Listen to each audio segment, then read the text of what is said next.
de esa bancada, Alejandro Cavero. Congresista Cavero, muy buenas tardes, gracias por atendernos. Hola Cristian, buenas tardes. Buenas tardes. Congresista, a ver, lo primero, ¿qué expectativas un poco de esta reunión? ¿A qué hora es? A ver, corríjame, quizá ya se dio, no lo sé, pero ¿a qué hora es y qué expectativas teniendo en cuenta los comunicados de la Premier Mirta Vázquez justamente a la insistencia, a la aprobación por insistencia de la ley de la autógrafa respecto de la cuestión de confianza? Sí, Cristian, creo que hay tres asuntos que van a ser de suma importancia en la reunión. Es hoy día a las 4 de la tarde en la PCM. Básicamente hay tres asuntos que nos interesan mucho poder tocar, ¿no? El primero de ellos creo que va a ser evidentemente la Asamblea Constituyente, que es un tema que para nosotros es fundamental para poder dar el voto de confianza. Si bien la primer ministra ha sostenido que no es una prioridad para ella, sí sería bueno para generar calma y estabilidad en la sociedad que se desistan formalmente de este pedido. Creo que eso sería un enorme avance de parte del gobierno para generar confianza con el Congreso, con la ciudadanía, inclusive con los mercados, que están hoy día bastante... Ok, pregunta uno, congresista, perdón que lo interrumpa, sí. El punto uno que usted acaba de pronunciar. ¿Es factible, es creíble que el gobierno diga, nosotros gobierno ejecutivo no lo tenemos como prioridad, pero no podemos hacer nada frente a algunos congresistas oficialistas que quieren llevar adelante este tema? ¿Le parece, digamos, coherente esa argumentación? Yo quiero ver un compromiso del presidente de la República, que es el que hasta el día de hoy no ha dado su palabra respecto a desistir de este pronunciamiento. La bancada oficialista estará partida y algunos querrán seguir recolectando firmas. Eso es lo democrático, para eso son ellos parlamentarios. Pero una cosa es lo que ellos pueden representar en el Parlamento y otra cosa es las políticas que debe impulsar el gobierno, el Poder Ejecutivo.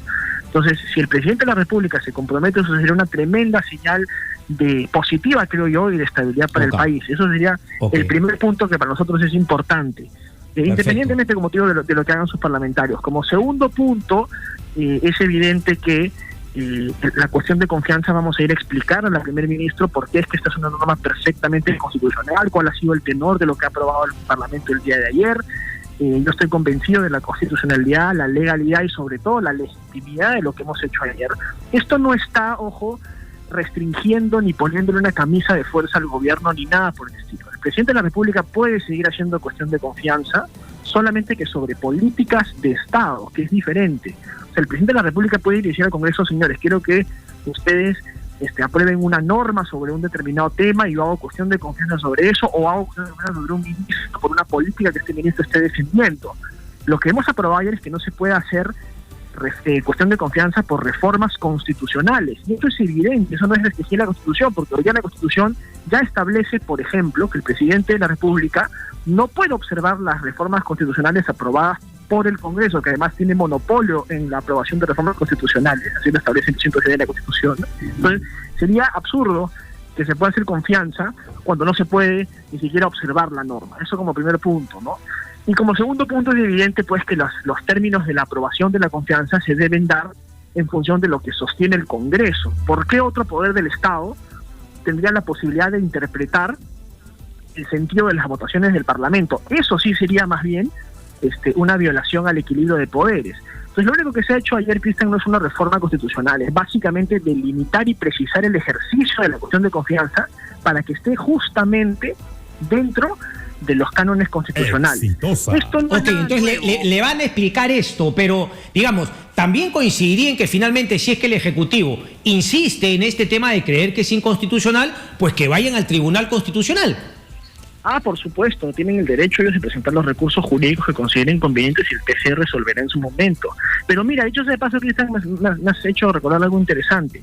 Ellos han sostenido, por ejemplo, que aquí se está restringiendo inconstitucionalmente, ¿no? La vacancia, que es una cosa que ellos además han presentado un proyecto de ley el día de ayer sobre el tema, la vacancia ya fue delimitada por el propio Congreso de la República a raíz de una sentencia del TC del año 2003 y se hizo no reformando la Constitución, se hizo a través de una ley que es el reglamento del Congreso. Como tú recordarás, el año 2000 a Fujimori lo vacaron con 32 o 34 votos, una cosa por el estilo, ¿no? Se necesitaba en esa época mayoría simple porque la Constitución no establece nada sobre cuántos votos necesitas para vacar a un presidente. A raíz de eso, el TC emitió una sentencia en 2003 y el Parlamento delimitó el procedimiento de la vacancia y el número de votos que tú necesitas para vacar a un presidente. Y eso lo hizo en una ley de desarrollo, que es el reglamento del Congreso, ¿no? Y lo hizo sin necesidad de reformar la Constitución. En la Constitución no establece absolutamente nada sobre... Apela justamente a ese antecedente para demostrar que finalmente no se necesitaba ir a través de una reforma para finalmente aclarar un tema de la Constitución. Porque no estás contradiciendo la Constitución, lo que estás haciendo es delimitando el ejercicio precisamente dentro de los cauces constitucionales, que es lo que hemos hecho ayer aquí con la cuestión de confianza, ¿no? Ok, pero entonces igual que finalmente vaya al tribunal, el tribunal decida sobre ese tema si es que se mantiene esa duda. El punto 3, congresista. Bueno, y el punto 3 evidentemente es la presencia de algunos ministros tremendamente cuestionados, ¿no? Empezando por el ministro del Interior. Yo escuché una entrevista del ministro en la televisión donde él decía que él tomaba esas más de 150 sanciones disciplinarias como una suerte de condecoración y que a él lo habían sancionado por reclamón, ¿no? ¿Qué clase de ejemplo va a representar este señor frente a los policías que quieren ingresar a la escuela de oficiales o de suboficiales y que se entrenen en la policía? O sea, primero el tema moral y ético de este señor, que es bastante cuestionable. Lo segundo es su política respecto a la lucha antidrogas, ¿no? Aquí se están tratando de copiar un modelo a la boliviana que ha probado ser un absoluto fracaso, y lo que tú tienes hoy día es una suerte de narcoestado en Bolivia que de ninguna manera queremos nosotros replicar en el Perú, ¿no? Correcto. Eso como segundo punto. Y como tercer punto, todos los rumores que existían sobre este señor por haber sido el abogado de los dinámicos del centro, los estamos viendo materializados ahora, ¿no? Con las fugas sin que se hayan dado cuenta de los acusados. Correcto. En este caso, ¿no? Que ya está. Congresista, a ver, yo he venido editorializando ya hace buenos días de la semana pasada y queda claro para los que me escuchan que coincido con usted. La pregunta es que yo, finalmente, como un junior, pues, opinando, no puedo decir lo que me parece, pero ustedes tienen también, digamos, otro tipo de responsabilidades y poderes. Entonces, mi pregunta directa es: si hay ese cambio de ministro, ¿ustedes podrían dar el voto de confianza? Si no hay ese cambio de ministros, ¿ni siquiera se lo pensarían? Hay que evaluar. Yo tampoco te puedo dar una respuesta porque tengo que conversarlo con mi bancada, y yo soy un convencido que en mi bancada tenemos que votar todos de manera conjunta. Por eso no te puedo decir. Claro, pero digamos, ¿no? Si es que usted dice una cosa y luego vota en otro sentido la bancada, entenderemos que finalmente no es que cambió, sino que hay una disciplina interna que otra postura se impuso dentro de la bancada. Entonces, ¿cuál es un poco su posición a priori, congresista? Mira, yo creo que sería un paso tremendamente positivo. Si se logra tener un mensaje claro sobre la constituyente, si se logra cambiar a los ministros que están cuestionados, y si se entiende el rol que está tomando el Congreso para delimitar la cuestión de confianza, yo creo que eso sería un enorme paso para poder darle la confianza a este gabinete. De lo contrario, evidentemente, yo creo que eso va a seguir entrampado. Pero es importante que también, digamos, reconocer que si es que se diesen estas condiciones que parecen legítimas, lógicas, también sería bueno justamente dar esa confianza, porque eso también le da a uno la autoridad para después justamente seguir fiscalizando. Pienso un poco en la imagen del Congreso frente a la ciudadanía, ¿no? Y en ese sentido, para terminar, congresista, ¿le parece que así como ustedes han ido y por insistencia han regulado, aclarado, para algunos reformado el tema de la Constitución en la cuestión de confianza? Ya sé cuál es su punto, esa no es mi pregunta. ¿Van a hacer lo mismo con la vacancia? ¿Sienten que ahí también hay un tema que aclarar? Yo creo que ahí hay dos errores jurídicos del Ejecutivo. El primer error jurídico del Ejecutivo creo que es pensar que la figura análoga de la confianza es la vacancia. Cualquier abogado constitucionalista sabe que la figura que se contrapone a la confianza es la censura, no la vacancia. La vacancia es una figura completamente distinta. No sé por qué la quieren poner en el mismo saco cuando son dos figuras absolutamente distintas. O sea, que tú regules una no quiere decir que debas necesariamente regular la otra. Eso como primer punto. Y como segundo punto, la vacancia, como te comenté hace un momento, ya ha sido delimitada y regulada en el reglamento del Congreso a raíz de una sentencia del TC. O sea, eso ya ocurrió, cosa que nunca ha ocurrido antes con la cuestión de confianza. Ahora, si tú me preguntas específicamente por el... Pero yo no sé si es que es tan equivalente, ¿no? Porque, a ver, uno hace cuestión de confianza, ¿cuántas veces? 2, disolución, vacancia, un voto de 87 y a su casa. Censuras pueden haber interminables, congresista. Una y otra, no pasa nada. Pero eso es una facultad de control constitucional que tiene el Congreso, y el presidente puede hacer confianza por cualquier censura infinitas veces. Claro, es que hemos llegado al punto de siempre ir a lo maximalista y a partir de ahí recién medir si es que la balanza no es equivalente o no. Claro, quizás sea una tara de los tiempos.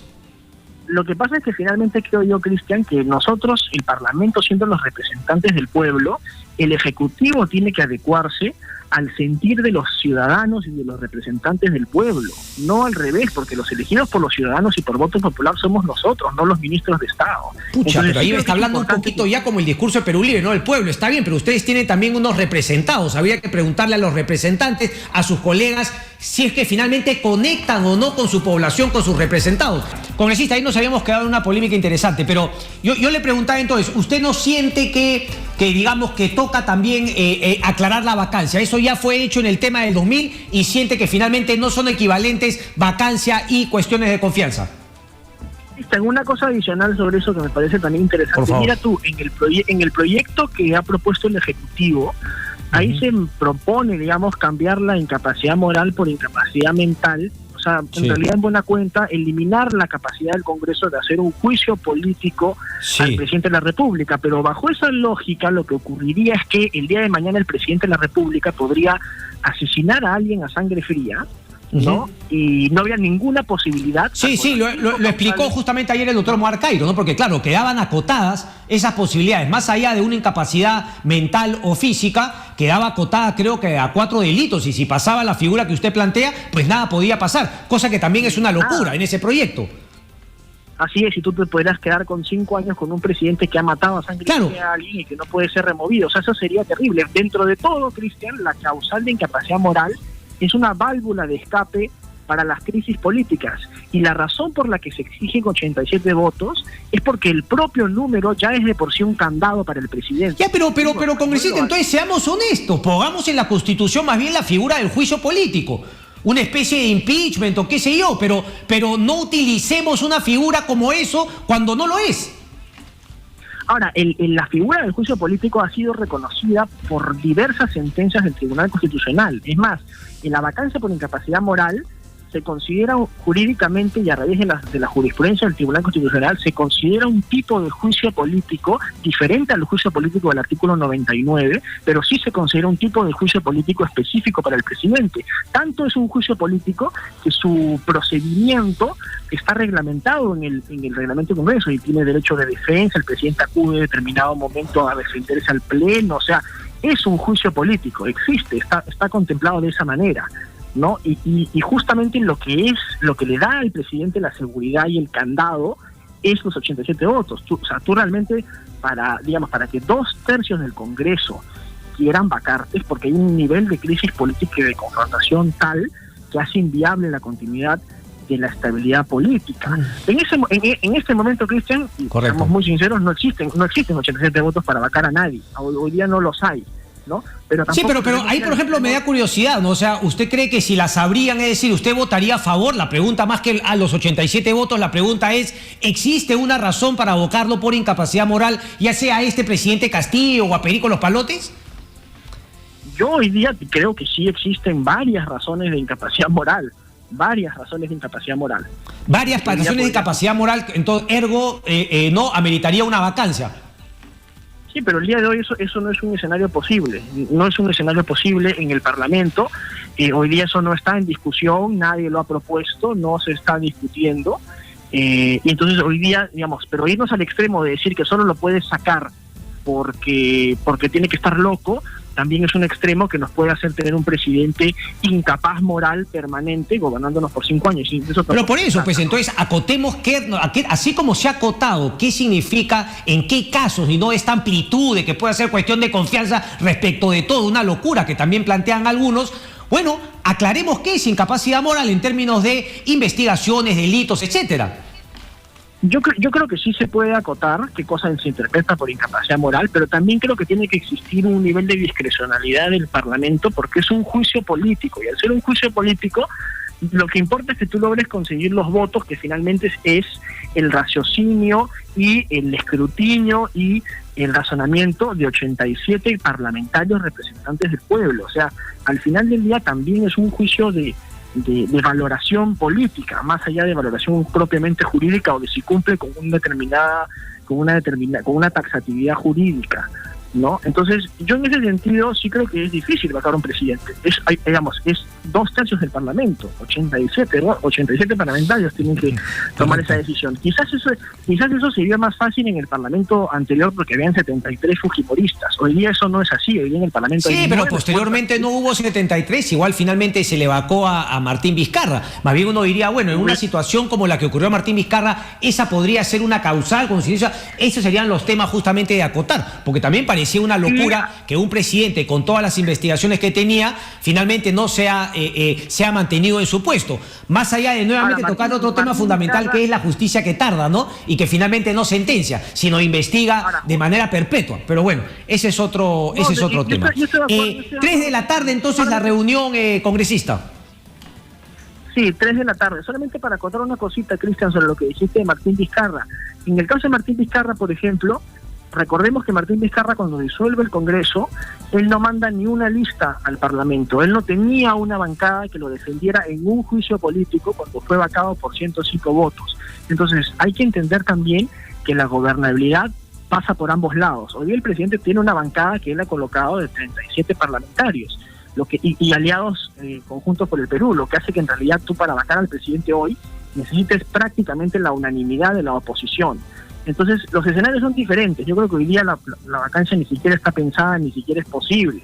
Pero tampoco nos podemos ir al extremo de regularla a niveles insensatos. Es mi punto de vista, ¿no? Y hoy día se lo voy a comentar seguramente a la primera. Pero ¿a qué se refiere con los niveles insensatos? Este tema de haber eliminado cualquier tipo de criterio, juicio político y haberlo dejado únicamente en el campo de una junta médica.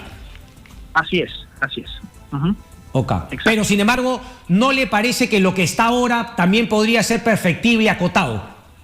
Porque claro, uno diría, bueno, un extremo es lo que hay actualmente y el otro extremo es también lo que plantea el Ejecutivo, que me parece que rompe efectivamente con el equilibrio de poderes. Así es, yo sí creo que se puede acotar más que se entiende por incapacidad moral, eso sí creo que podríamos determinar qué se entiende, porque tú dices el presidente mintió a incapacidad moral, o qué cosa es incapacidad moral. Tenemos que sí poder delimitarlo, pero no quitarle tampoco al Congreso la capacidad de tener cierta discrecionalidad, porque finalmente es un juicio político, no un juicio jurídico, ¿no? Cuyo candado, como te digo, son los votos, ¿no? Que quede claro entonces que estamos justamente ante esa figura. Bueno, un placer, congresista. Gracias, estemos conversando entonces para que nos cuente un poco los detalles de esa reunión. Gracias. Buenas tardes.